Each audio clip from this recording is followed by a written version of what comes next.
Guys, in this video, I'm going to show you how to customize your Dubb video pages.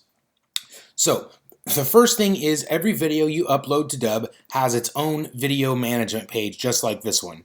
So you can see here I have about 550 videos in my library, and each one of them has its very own video page, just like this.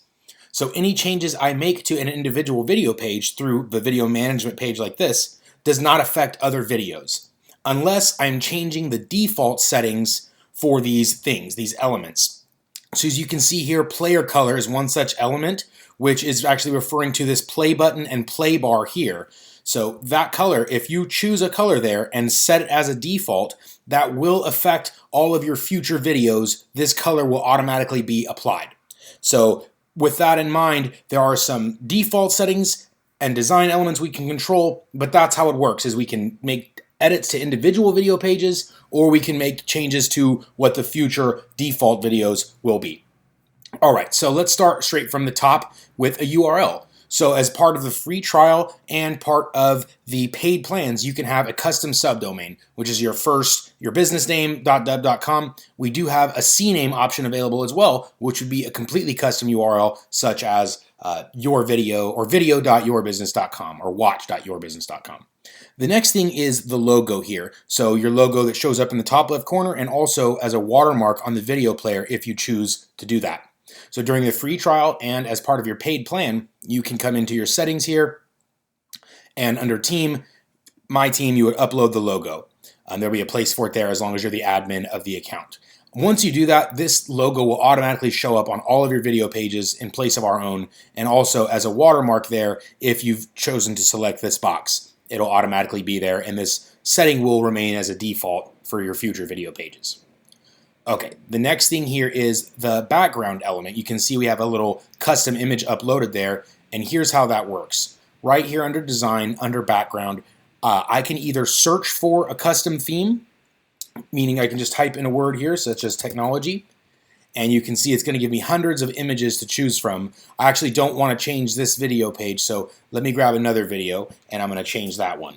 So you can see here right now, by default, this is a screen recording I created, and this is what the video page for it looks like automatically. So the logo, the background, some call to action buttons, the color scheme, that's all set as a default. So if I want to change this background, all I do is I come into that design tab, I can type in here any word that I want, like I said, technology or something like that. And if I find a background I like, I just click on it. You'll see it puts a blue frame around it, and then you'll see that it says saved. So at this point, I can go ahead and refresh the window and make sure that that background has now been applied. It says that theme is applied. And you can also notice the checkbox there, which says set as default. So if I want, moving forward, to this be the default setting for all of my videos, then I would check that box, and every time I hit record or upload a video, it's going to automatically apply this background. So let's see what that looks like here when we preview this video. You can see there it applies it in the background. Okay, so we've covered the logo, URL, and background. Now let's talk about the video player and some call to action buttons. So what we've actually done this first part of the video is really just the color scheme, the design elements of the page. So here's where you would choose the player color, as I mentioned. You can use a hex code or manually select the color and choose which one you want. The logo as a watermark can go in the top right or left. And if you're finding that the logo isn't transparent on the video, like ours is here, then you'll need to make sure you upload a logo with a transparent background. Okay, the next thing is the call to action buttons, which are these little buttons that appear below the video here. We can change the color of them as well. So under that CTA tab, choose the appropriate color or use the code, and then also you can set that as a default as well. I usually recommend having the buttons be something different than what's on the video page so that they stand out. Okay, so we've covered all the design elements, the background, player color, button color, logos. Now let's talk about the actual purpose of the page in terms of this playlist, the descriptions, email signature section here, and buttons. So when we are creating these video pages, we have a specific intent in mind. We want this video to have the viewer take a certain action. We want this video to convince them to do something. And that's really where these buttons and the playlist and things like that come into play. So for example, this video page is designed to get people to book a time with us here.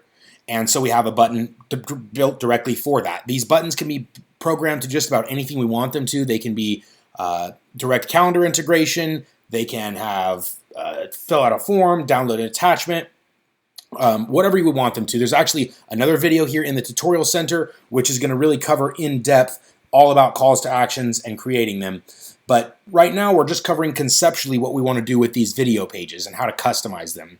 So whatever the intent of this video is, we want to have the playlist, a description maybe, and buttons to complement that intention. So as I mentioned, the intention of this video is to get people to book a time. So what I have here is a nice short video with a compelling offer for them to book that time. What's in it for them? A free consultation. So I've made that clear up front. It's a nice, valuable offer, which I always recommend to do. You want to give something in return. So you're asking something of their time. You want to offer something in return. So you'll notice here at the end of this video, it transitions automatically into the next video, which is a function of the playlist. So what we can do here is have videos that are going to deliver the content we want to get them to take the action that we're after. So as I mentioned, the goal of this one is to get them to book a time. So I have a nice sweet offer here saying a free consultation if you book a time with us. And then after that, it goes into an explainer video where it explains the benefits of the product and why they'd want to book a time with me. Additionally, what you can tag on here is things like social proof, whether it's a case study or testimonial video from a client. Things like that are what do well in the playlist, and the benefit is it's like having a video editor, but without having to actually splice these clips together. And so here's how that's done. As I mentioned, every video has its own little page here, and under details, we can come to playlist and add multiple videos there, as many as we need to. Just search for them by name or select from the list. So that's how you can add videos to the playlist. As I mentioned, the idea is to deliver content automatically that's in line with what we want them to do from this page. All right, the next thing is a little description field here. We can put whatever we want here in terms of text. There can include links. Not a lot of formatting though. It's center aligned, so we can't like left justify or put a bunch of weird spaces and things like that in there. It's just basic text. It's just meant for a description to the video. As I mentioned though, you can put links in there. Anything in this description field you type will be saved automatically. And so that's where that is. All right. Next thing here is this email signature. This is actually set up on the profile section of the site. So if I'm here on the website, I'm going to come into my settings. And then from the settings under profile, all of this information here that I fill out, and then under video options, I can choose which of those I want displayed. So as you can see here, I don't have my mobile phone and business phone displayed on the video page, so it doesn't show up here. But you can see here I have the rest of those boxes displayed, the checks, the social links, web address, email, title, all those, and that's why those are displayed there. So again, anything you fill out here under profile, and then you check the box of those elements that you want displayed, and that's how we can make this email signature section show up the way it is. And the other integrations that you have, so like if you have a calendar integration set up, the calendar will show up right here below the page. If you have a form, the form will be here below the page. This is a Dubb chat widget, so it's automatically going to be there as long as you have enabled it, which is right there, add Dubb chat. And that's going to give you a little widget right here so that you can chat with people back and forth right from your video pages. Okay, so that is it in terms of customizing the page. We talked about the design of the page, the logo, branding, backgrounds, color scheme, things like that, but then also customizing the pages to have the specific intention that we want in mind. So utilizing both the playlist and the CTA buttons to really drive home the activity that we want.